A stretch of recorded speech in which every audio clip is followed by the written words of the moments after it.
Pak Rijali bilang di sini belajar tapi dibayar. Iya. Belajar tapi dibayar. Iya, benar itu. Jadi inilah yang saya dapatkan, yang saya pahami adalah sekolah kita bukan hanya untuk siswa, Betul. tapi untuk siapapun. Kalau diperluas ke guru, bukan cuma guru, partnership-nya, Betul. marketingnya, Betul. supporting staff-nya, Betul. di mana ada tempat yang bisa memikirkan bagaimana nasib semua orang yang ada di Even situ. itu office boy, Pak. Even office boy disekolahkan pun ada kesempatan. Betul. Asalkan ada kemauan. Di mana, Pak? Saya nggak Iya. nemu. Betul, Saya betul. bingung. Betul, Siapa betul. sih orang yang dibalik ide-ide seperti ini gitu ya di tempat ini tuh saya bingung gitu. Oke. Selamat datang di Big Bincang Inspirasi Gips.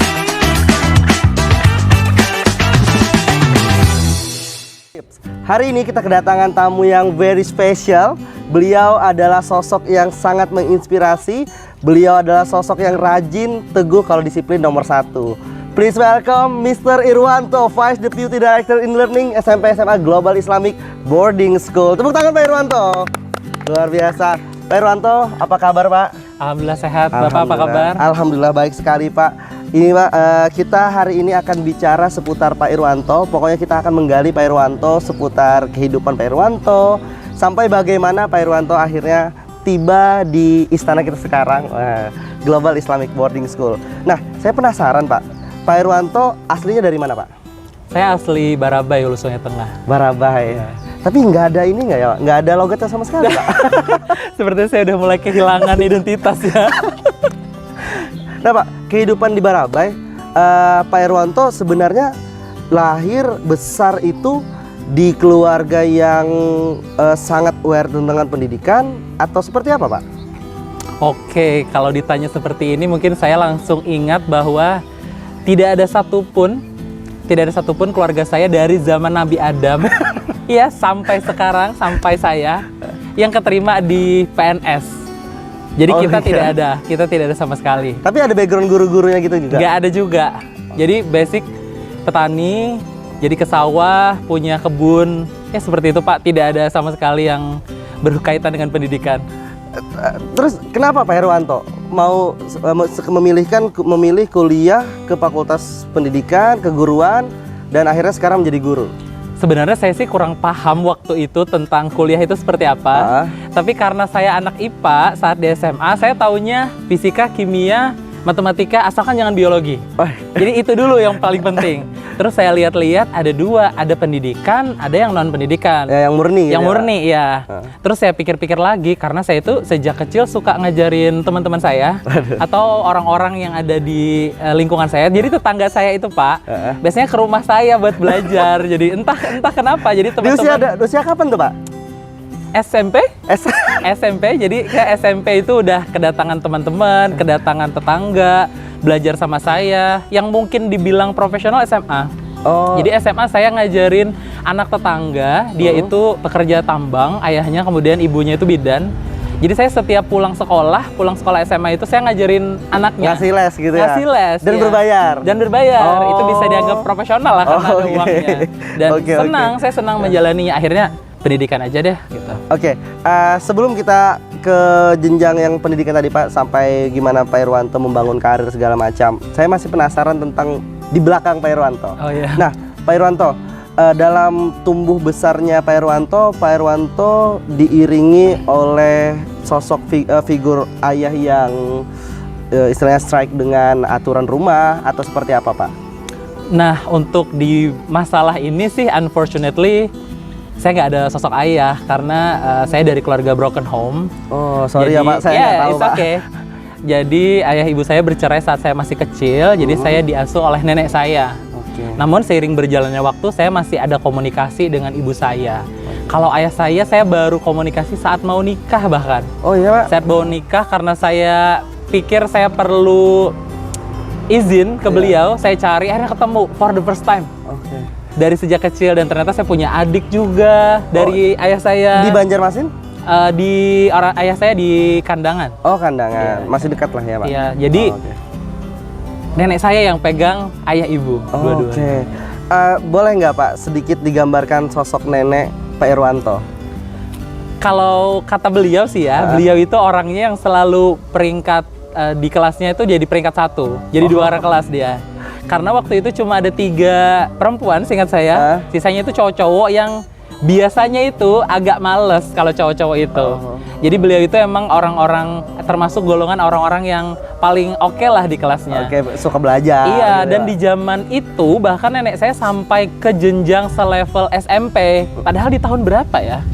Itu kan anggapannya pendidikannya belum terlalu apa ya? Belum ada klasifikasi menyebar gitu ya ke maksudnya? daerah, tapi beliau untuk di zaman itu, di tahun beliau bisa melanjutkan pendidikan namanya SKP, seingat saya, Sekolah Keterampilan Putri. Itu sejenjang SMP. Saya baru pertama kali dengar tuh, Pak. Iya, saya tahu. Jadi Ternyata ada SKP. sekolah rakyat dulu itu sejenjang SD, ya. dan SKP. Jadi beliau bisa jahit, bisa masak. Kemudian karena beliau juga ditinggal suami beliau meninggal pada saat anak yang terakhir itu lahir, jadi masih bayi. Beliau harus kerja sendiri. Ya menurut saya beliau sangat tangguh, kuat, dan pekerja keras untuk membiayai semua anaknya. Oke, berarti Pak Irwanto memang besar dengan sosok Wonder Woman ya Pak? Iya, Wonder Woman yang bisa segala hal, sampai mendidik, mengurus segala macam.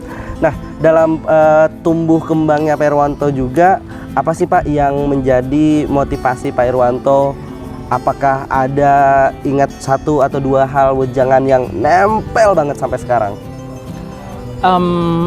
Kalau itu pas ditanya seperti itu, saya langsung ke flashback kejadian di saat kelas 12 SMA. Ada apa tuh Pak? Di kelas 12 SMA itu saya mendaftar di beberapa kampus. Yang pertama itu saya mendaftar di Telkom. Telkom. Di Politekniknya. Saya mendaftar teknik informatika atau komputer, ya antara 2 itulah. Dan saya lulus tanpa tes karena jalur prestasi. Jadi karena jalur prestasi, waktu itu karena ada sertifikat Olimpiade Sains, Olimpiade Sains Provinsi. Waktu itu saya fisika, untung lucunya tidak matematika, dan sekarang jadi guru matematika ya. Padahal saya emang suka fisika dari dulu. Jadi saya keterima di situ. Tapi pas pembayaran ternyata masih ada sumbangan 2 juta dan pembayaran SPP beserta perangkat. Jadi Telkom itu pengennya semua mahasiswanya tuh sama, komputernya sama, laptopnya sama, semua perangkat itu sama, makanya bersihnya tuh 15 juta dan saya nggak bisa bayar.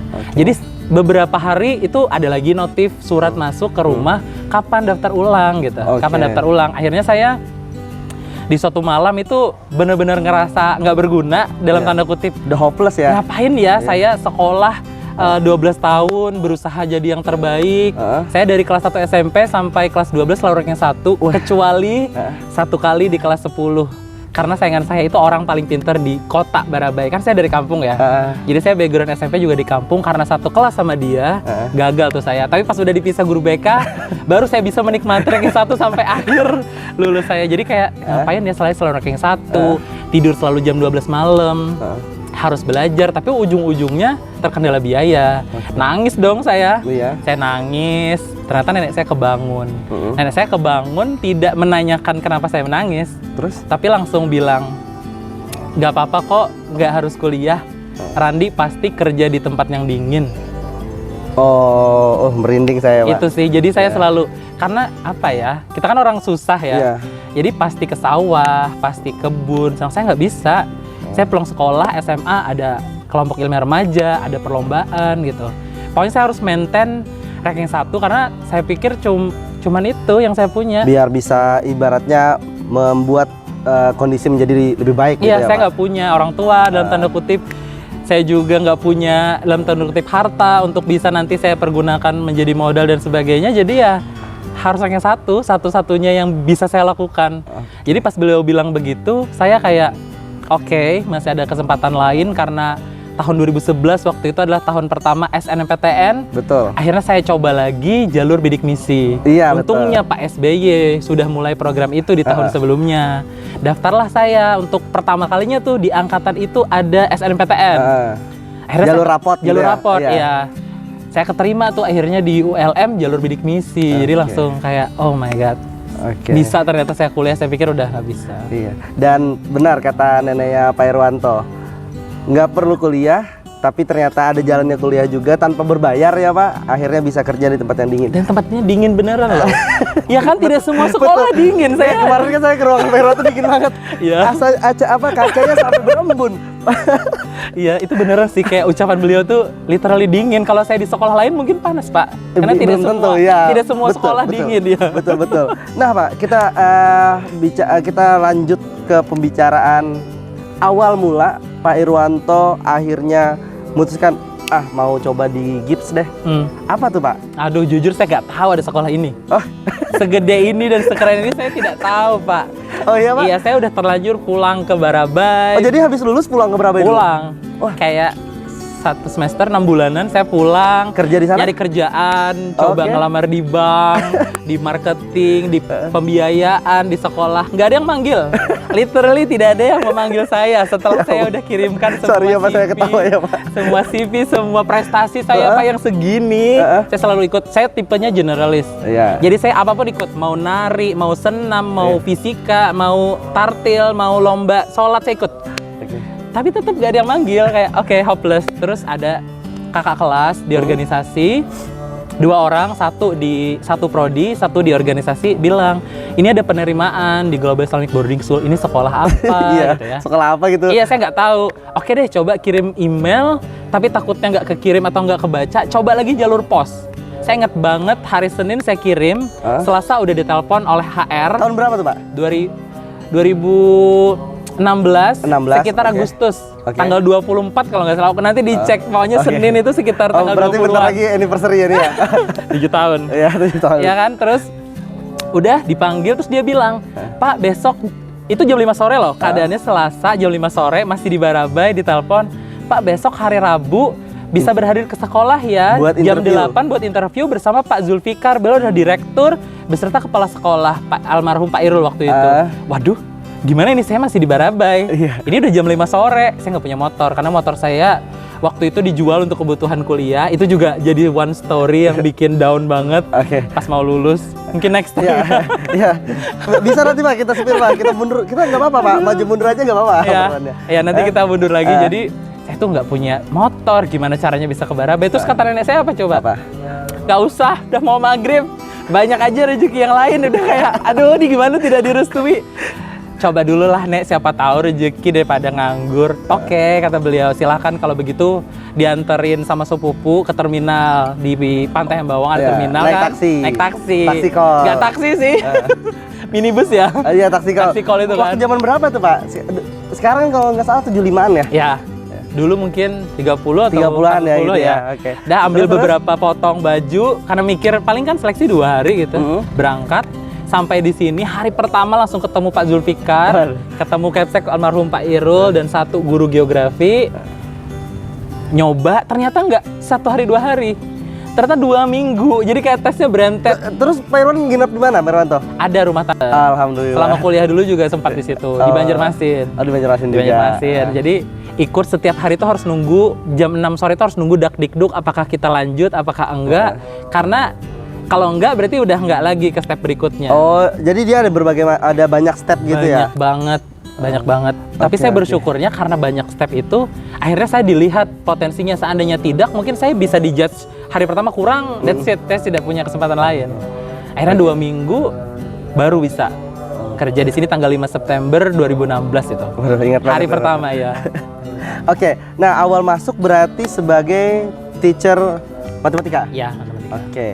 Berapa lama tuh, Pak? Berarti, Pak, dari 2016 teacher sampai Sekarang kan masih teacher. Oh, sampai teacher juga. Masih teacher. Terus setelah teacher naik 1 step lagi sebagai HOD. Akademik Saya di masuk tahun berapa, Pak? Sebelum HOD akademik itu saya agak struggling juga. Jadi ya? 17 akhir kali ya. 2017 akhir tiba-tiba tanpa ada komunikasi di awal, itu di sesi besar tiba-tiba Pak Zul bilang, "Saya mau ada HOD baru nih yang memegang teaching development dulu, pengembangan pengajaran." Oke. Ditunjuklah saya di tempat itu, Pak, tanpa ada cerita Oh, apapun. itu departemen baru juga? Sebelumnya sudah ada. Oh, sudah ada. Pak Rijali sebelumnya. Oh, sebelum Pak Rijali itu di sebelah saya. Nggak ada juga cerita ke saya, dia juga nggak tahu. Tiba-tiba hari itu saya ditunjuk menjadi HOD Teaching Development dulu. Setahun saya di Teaching Development, nggak kuat. Iya. Saya itu tipikal orang yang kalau you nggak mampu mending mundur. Oke. Daripada you hold the position tapi chaos, kasihan orang lain. Saya Iya, tipikalnya benar. seperti itu. Jadi saya pun punya standar tersendiri karena saya pikir I think I cannot do this, kayak fail apa yang saya mau, program itu tidak berhasil. Saya propose ke Pak Zul. Pak Zul, saya mengundurkan diri ya. Ini udah sepertinya saya udah mencoba berbagai cara, but it's fail. Mungkin entah saya yang masih belum bisa manage di pengalaman yang kurang dan sebagainya. Akhirnya Pak Zul dengan mudahnya juga bilang, oke, sepertinya udah cukup deh waktu kamu setahun belajar di sini. Kamu move ke Hafex aja. Hafex. Ya, jadi sempat juga ke Hafex ya? Sempat ke unit lain ya di Hafex. Iya. Jadi di Hafex saya bantuin Pak Yudi, sebelumnya itu di Quality Assurance. Jadi kita cek gimana profile teachers, apa yang mereka kerjain. Semi-semi HR lah, karena dulu HR-nya tidak sekompleks sekarang. Kita bantu di situ. Mungkin 6 bulan pindah ke Hafex. Di Hafex sempat sekitar 1 tahun di trainer koordinator. Jadi ngurusin jadwal, ngurusin ketersediaan, materi, sampai ngegaji orang itu. Saya belajar. Akhirnya ada konflik. Jadi saya ini apa ya, kurang bisa menerima konflik. Mungkin karena background masa lalu saya yang adem. Jadi kelebihannya orang kayak saya, Pak, karena nggak ada dalam tanda kutip parents, nggak ada yang berantem kan. Nggak ada pengalaman-pengalaman buruk yang saya dapat. Nenek saya kerja, beliau juga capek ngapain marahin saya berusaha berprestasi. Saya tuh Pak bawa pulang sepeda, piala itu di keranjang sepeda ditawar orang. Setiap lewat, dapat lagi 25.000 ya. Setiap saya pulang tuh. Jadi kayak ngapain dimarahin. Jadi pas di sini saya kurang mampu ternyata dari segi emosional kalau dimarahin, apalagi disinggung masalah ya keuangan atau apa. Jadi saya baper. Tapi kerennya Pak Irwanto bisa membaca itu, Pak. Nggak banyak orang dianugerahi kemampuan biar mudah mengevaluasi diri, Pak. Iya. Nah, sampai akhirnya di Hafex. Selagi di Hafex itu tapi sebagai teachernya masih ngajar? Masih. Dan saya tuh udah baper di situ kan. By the way, saya ini Pak anaknya generalis. Seperti yang saya bilang, saya everything nggak usah pilih-pilih yang mana akademik, non-akademik, semuanya aja. Ekskul juga begitu. Di sini juga begitu. Jadi saya ngajar matematika, ngajar olimpiade, jadi wali kelas juga. All package ya? SIS juga. Nanti ada bimbingan anak-anak mau berkemah, perlu pendamping, saya juga Jadi apapun akhirnya setelah di situ enggak lagi, mungkin dilihat manajemen juga nggak ngapa-ngapain. Akhirnya tiba-tiba kejadian lagi kedua di auditorium. Pas kita lagi kumpul sesi, dari semester ini kata Pak Zulfikar, Head of Department Akademik akan diberikan kepada Mr. Irwanto. Tanpa briefing? Tanpa ada briefing. Akademik itu dua kali ya. Terus pas mau keluar, no discussion, no complaint. Udah beliau keluar, beliau bilang ya udah belajar aja deh lu gitu. Karena saya mikir, challenge baru. Saya senang aja karena hal baru. Beliau kan memang tipikal yang sudah kenal, udah tanpa briefing, ya kamu pasti bisa. Tapi kok bisa ya? Kalau saya jadi beliau, saya tunjuk orang dia nggak mampu. Antara dua, kita yang rugi, dia kerja nggak bagus, atau ngezolimin dia jadi malu kan? Betul. Itu memang salah satu kelebihan Pak Zul tuh, Pak. Bener. Beliau tuh kayak punya mata sakti gitu ya, Pak. Kenal karakter Pak Irwanto, nggak bisa di-challenge sedikit, punya sedikit ini dikasih, pasti bisa taklukin. Tapi drama lagi. Apa tuh, Pak? Masuk ke akademik, tahun pertama nggak bisa ngontrol, Pak. Karena cuman saya, Miss Dea, tim kita tuh dikit. Sedangkan yang diurus di akademik mostly memang administrasi. Kita pada ngajar, ada mentoring juga, MSIB. Sekaligus ngajar lagi ya? MSIB kita juga mentoring, di POP juga ikut trainer. Jadi kayak bener-bener semuanya nggak mampu. Akhirnya menurut saya karena pimpinan kita mengerti, saya malah bukannya di-judge, tapi malah apa yang bisa kami bantu supaya kalian bisa perform. Akhirnya saya request, saya perlu tim yang bisa bantu administrasi. Datanglah tim saya, staf administrasi, ada Miss Jumi. Itu kayak 50% masalah hilang. Karena banyak memang hal yang tidak bisa kita rapikan di bagian administrasi. Karena tadi banyak kerjaan yang lain gitu ya. Saya langsung inisiatif, ambil satu ruangan, request buat akademik, kita buat ruangan, kita buat tim member pembagiannya yang berjalan ini, bagus menurut saya. Udah bagus. Ternyata ya namanya anggota tim ya, ada yang kurang lah dalam tanda kutip, kurang perform, membuat saya berpikir saya juga fail dalam mengurus mereka dan mengajarkan mereka akan apa yang harus mereka ajarkan. Karena saya ngerasa fail lagi, saya request lagi ke Pak Zulfikar Desember kemarin, nelpon, Pak, saya sepertinya sudah cukup deh, saya harus mundur di akademik dikarenakan fail. Saya jelasin, mundur lagi saya, Pak. Jadi saya tuh sangat fluktuatif gitu loh, orangnya kadang semangat banget, kadang ngedrop banget. Enggak, saya tuh penasaran, Pak, dengan mindset atau prinsip Pak Irwanto dalam bekerja itu seperti apa, Pak? Satu, kalau kita nggak bisa, mending step back mundur. Oke. Supaya orang lain yang lebih mampu ngerjain itu. Oke. Dua, ya lakuin yang terbaik sih Pak. Jangan asal-asalan. Pokoknya kalau udah dapat kerjaan, ya yuk kerjain bagus. Kalau Semaksimal enggak ya mungkin udah, gitu mending ya. nggak usah sama sekali. Oke, indikator fail versi Pak Irwanto. KPI-nya nggak sesuai sama yang saya harapkan. Oh, KPI. Jadi key performance indikatornya apa? Kalau 90% guru harus di level ini, but it fails, berarti saya fail. Oke. Ya. Oke. Dan saya itu Pak tidak perlu orang lain untuk bilang you fail. No, saya nggak bisa tidur kalau saya fail. Itu ngeganggu saya juga. Oke, padahal kan dalam case seperti itu ada dua kemungkinan, Pak. Bisa jadi memang orangnya nggak bisa dikembangkan. Yes. Nggak mesti harus Pak Irwanto yang salah. Yes. Gitu. Ya benar juga sih. Kenapa Pak Irwanto langsung memutuskan aku yang fail, saya yang fail? Oke, karena saya nggak punya solusi. Seharusnya kan kalau dia nggak mampu harus ada solusi. Oke. Entah dia diajarin, I don't have time. Karena saya kuliah juga Pak, saya masih kuliah S2. Oke. Saya juga ikut pendidikan guru penggerak. Saya juga baru selesai pendidikan profesi guru untuk dapat gelar GR. Jadi saya harus tahu kompetensi guru seperti apa. Jadi saya nggak punya waktu, jadi kayak ngerasa mending orang lain aja. Gitu. Ini saya senangnya kalau ngobrol sama orang matematika itu logik banget. Kalau ada masalah harus ada solusi. Iya. Oke, nah sampai akhirnya sekarang berada di titik sebagai Vice Deputy Director in Learning. How do you feel? Seneng dikit. Why, Pak? Seandainya itu diberikan di akhir di Desember saat saya benar-benar lagi ya udah mengajukan. Ya, saya mundur nangis. gitu ya? Saya akhirnya nangis. Saya tuh paling nggak suka nangis orangnya sebenarnya. Kecuali memang ada hal-hal yang emosional yang kita nggak bisa tahan. Tapi akhirnya saya harus nangis karena saya udah merasa fail. Seandainya di situ timing saat saya meminta, Pak, saya mau mengundurkan diri dan diberikan. Terserah mau dikasih jabatan baru, yang penting tidak di tempat yang saya fail kan. Mungkin seneng banget. Karena momennya lagi ingin diganti, maunya tuh orang lain aja gitu. Saya udah tidak mampu. Tapi karena Januari saya coba berdamai, Februari saya coba cari alternatif lain, apa ya cara berbeda supaya saya bisa perform. Akhirnya pas saya udah mulai oke nih, banyak yang saya coba create, bahkan saya coba create produk gitu loh untuk bisa membantu kita lebih efektif.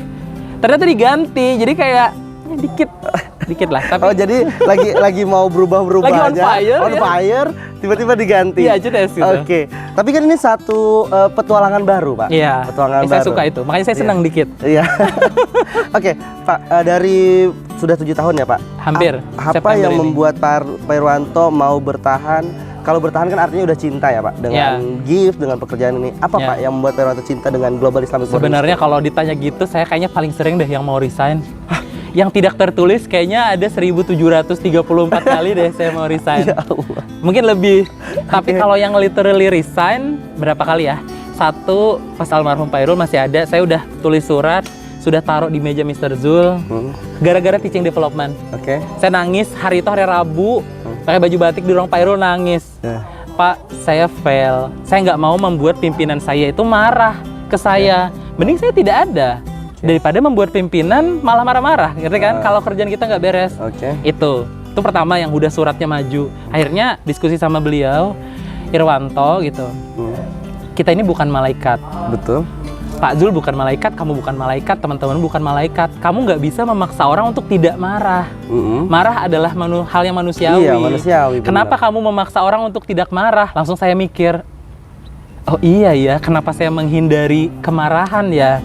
Kan itu bentuk ekspresi ya. Yang saya pun mungkin marah, ngapain saya tahan yang bisa jadi hal buruk lain, penyakit dan sebagainya. Saya berusaha untuk mikir, oh iya, setiap orang berhak marah. Saya salah, udah expect orang tidak boleh marah ke saya. Again, karena background saya tadi yang saya nggak pernah dimarahin, Pak. Saya semulus itu, kayak hidup normal-normal aja beres gitu. Selama 12 tahun kayak, gitu ya. dibanggakan gitu, tiba-tiba di sini salah lagi gitu dimarahin. Resign tuh sekali, nggak jadi resign, akhirnya saya ambil tanpa sepengetahuan Pak Zulfikar, saya robek lagi di meja beliau itu, kertasnya nggak jadi. Yang kedua, COVID nyerang, stres saya, udah stres dikurung. Saya tuh bukan ekstrovert tapi bukan introvert, jadi kalau nggak bisa diam aja. Nggak bisa diam, tapi bukan tipikal orang yang ketemu terus ngobrol, sok-sok akrab, saya nggak bisa. Iya benar. Jadi kayak pas dikurung itu saya stres, tapi tugas itu banyak. Stresnya itu karena jaringan. Kan kita dipulangkan ya, work from home. Saya pulang ke Barabai, Pak. Saking ngerinya COVID itu bagi saya pulang. At least saya with family apapun yang terjadi. Iya. Internet susah di kampung pula. Saya nangis, nelpon lagi Pak Zulfikar. Pokoknya kayaknya beliau tuh udah kayak knows everything daripada ayah saya bahkan. Pak Zul, saya nggak mampu, standar sekolah ini terlalu tinggi, internet di sini nggak bisa. Terus kata Pak Zul apa? Kalau kamu aja begini, bagaimana teman-temanmu yang lain? Saya tidak peduli Pak, itu masalah mereka mau ngumpul, mereka mau enggak. Kalau saya care sama diri saya. Kalau you nggak bisa, mending berhenti. Kata nenek saya, kalau kerjanya harus benar gitu loh. Lagi dimakan kan, kayak ini tuh gajinya buat tanggung jawaban. Iya. Udah bikin surat resign, udah scan tanda tangan, kirim ke Bu Nina. Waktu WFO datang ke sini kata Bu Nina, nggak boleh tanda tangan scan, harus diubah. Oke, cetak lagi pas mau tanda tangan. Bisa nggak ya saya tanpa uang juga gitu kalau saya resign? Saya nggak jadi resign. Ketiga kalinya ya Desember kemarin. Tapi kalau saya pikir-pikir kenapa saya nggak mau resign? Satu, orang-orang kayak Pak Ilham tidak bisa saya temukan, tidak bisa saya jamin saya bisa temukan di luar. Menurut saya di sini itu literally lingkungan yang sehat. Sehat secara fisik, semua orangnya care, mau bertumbuh. Di mana saya bisa temukan seperti itu? Yang memaksa saya mati-matian untuk jadi orang yang lebih bagus, tapi ditambahin uangnya juga gitu loh, karena kamu lebih bagus. Itu saya nggak bisa bayangin sih. Kalau mungkin kalau di tempat lain Pak Irwanto ada pengajuan, masih ada talent lain. Iya. Gak akan peduli, ngapain mikirin dia? Oke, berarti yang bikin Pak Irwanto istilahnya cinta dengan ini karena lingkungannya. Lingkungannya sih, Pak. Benar. Ini sama persis Pak jawabannya ketika saya tanya Pak Rahmat, Pak J sebagai Deputy Director. Karena lingkungan ini kita di sini saya ngutip kata-kata Pak Rijali. Pak Rijali bilang di sini belajar tapi dibayar. Iya. Belajar tapi dibayar. Iya benar itu. Iya. Oke, nah ini kan nyambung dengan tagline dari Global Islamic Boarding School, Pak, where everyone can grow. Apa menurut Pak Irwanto? Kalau saya dengar itu sebenarnya langsung saya flashback karena dari awal di sini Pak saya nggak tahu apa-apa. Kerja gimana saya nggak tahu, budaya itu saya nggak tahu. Karena fresh graduate gitu ya? Iya, fresh graduate, nggak punya pengalaman. Bener-bener this is my first time, tidak ada comparison. Jadi mungkin orang-orang yang lain yang resign dari sini bisa jadi dia pernah mendapatkan sesuatu yang lebih. Betul. Mungkin pas di sini dia merasa kurang, akhirnya dia comparing keluar. Tapi karena saya dari awal di sini, jadi inilah yang saya dapatkan. Yang saya pahami adalah sekolah kita bukan hanya untuk siswa, Betul. tapi untuk siapapun. Kalau diperluas ke guru, bukan cuma guru, partnership-nya, Betul. marketingnya, Betul. supporting staff-nya. Betul. Di mana ada tempat yang bisa memikirkan bagaimana nasib semua orang yang ada di Even situ. itu office boy, Pak. Even office boy disekolahkan pun ada kesempatan. Betul. Asalkan ada kemauan. Di mana, Pak? Saya nggak Iya. nemu. Betul, Saya betul. bingung. Betul, Siapa betul. sih orang yang dibalik ide-ide seperti ini gitu ya di tempat ini tuh saya bingung gitu. Oke, Pak, ngomong-ngomong siapa yang sosok di balik ini? Saya mau ada pertanyaan terakhir, Bang. Oke. Ada dua, Pak. Kalau boleh spill dua nama sosok yang menginspirasi Pak Irwanto dalam hal real life dan di dalam Global Islamic Boarding School secara skop besarnya YHC, siapa, Pak? Satu-satu, Pak, spill. Real life-nya dulu deh, siapa, Pak? Sosok yang menginspirasi Pak Irwanto. Bingung ya. Banyak soalnya yang menginspirasi saya. Satu deh, satu aja. Real life. Di luar Gibbs ya, Pak, dan YHC. Itu di luar itu dulu. Di luar Gibbs. Heeh. Orangnya ya, Iya. orangnya bukan orang Gibbs. Nenek saya paling ya. Ini saya. Sedikit, Pak, sedikit. Kenapa, Nenek? Dia nggak ngomong sih orangnya. Dia bukan tipikal orang yang nyeramain saya setiap waktu. Tapi dia take action, dia responsible sih. Kayaknya responsible itu tidak semua orang bisa sih Pak untuk bertanggung jawab. Literally bertanggung jawab terhadap anak-anaknya, cucu-cucunya, tanpa dia harus mengeluhkan hal itu. Oke. Itu luar biasa sih. Itu juga yang Pak Irwanto lakukan buat Iya. ngedevelop ya, orang-orang Being yang di responsible. ini ya, Pak, Iya. di dalam skop kerja Pak Irwanto. Iya. Oke, sekarang di Gibbs dan di YHC, Pak. Atau di Aduh. YHC. Siapa, Pak? Saya banyak banget ini namanya yang muncul. Elham juga salah satunya. Masya Allah. Tapi kalau saya pikir ya, masih Pak Zulfikar sih. Ayah saya yang kedua. Apa, Pak, yang sosok atau sikap seperti apa dari Pak Zul yang very menginspirasi buat Pak Irwanto? Pak Zul peduli banget. Oke. Pak Zul itu sampai merek sampo aja itu tahu apa yang harus direkomendasikan ke saya. Merek sampo, cara potong rambut, cara diet. Oke, sedalam itu. Sedalam itu, olahraga pagi yang bisa cepet. Karena saya orangnya juga padet jadwalnya. Gak ada yang pernah peduli Dan sama paling saya. mengerti dengan orang ya, Pak. Iya, ngechatin saya. Ini loh exercise-nya pagi-pagi langsung dipraktekin. Oke, kayak gini. Oke, nggak ada Pak. Jadi kayak oh my god, saya bersyukur sih dapat kenal beliau. Betul. Jadi mungkin waktu yang saya habiskan tanpa ayah bisa terbayar karena saya kenal beliau. I don't know how to pay. Iya, I Itu agree with you, saya nggak Pak. bisa bayar. Betul. Saya nggak ngerti ada orang yang bisa ngechat saya subuh-subuh Iya. untuk ngasih tahu sesuatu. Bayangkan, kalian siapa yang pernah Betul. di-chat orang subuh-subuh buat ngingetin hal baik dan ini itu direktur bukan Iya, keluarga kita. Betul. Kalau bukan ayah kita. kalau misalkan sumpamanya Om, oh it's okay. Masih oke, ada masih family ada, lah, iya, ya. emosional kekeluargaan Ya. masih ada. Ya. Ini bener-bener direktur ya Pak. Direktur. Kita aja mau nanya, even beliau misalkan Pak cara diet Pak Zul gimana? Kita sungkan Pak. Ini tanpa diminta, dikasih luar biasa. Oke semuanya, terima kasih banyak Pak Irwanto. Sebenarnya sebanyak sekali yang ingin digali lagi ya Pak. Sama-sama, Karena ya. ini kita konsepnya cuma sedikit waktu biar Ya. orang penasaran. Ya. Nanti kalau misalkan mau lebih kenal dengan Pak Irwanto, yuk buat ya, penonton dari YouTube-nya SMP SMA Global Islamic Boarding School. Daftarkan diri di SMP SMA Global Islamic Boarding School karena saat ini masih dibuka pendaftarannya. Saat ini sudah gelombang ketiga buat kalian dari manapun, mau asal kalian seperti apapun, di sini ada pintunya karena GIP punya tagline yang luar biasa. Apa Pak? Where everyone can grow. See you. Assalamualaikum warahmatullahi wabarakatuh. Terima kasih banyak Pak Irwanto. Saya terus Pak.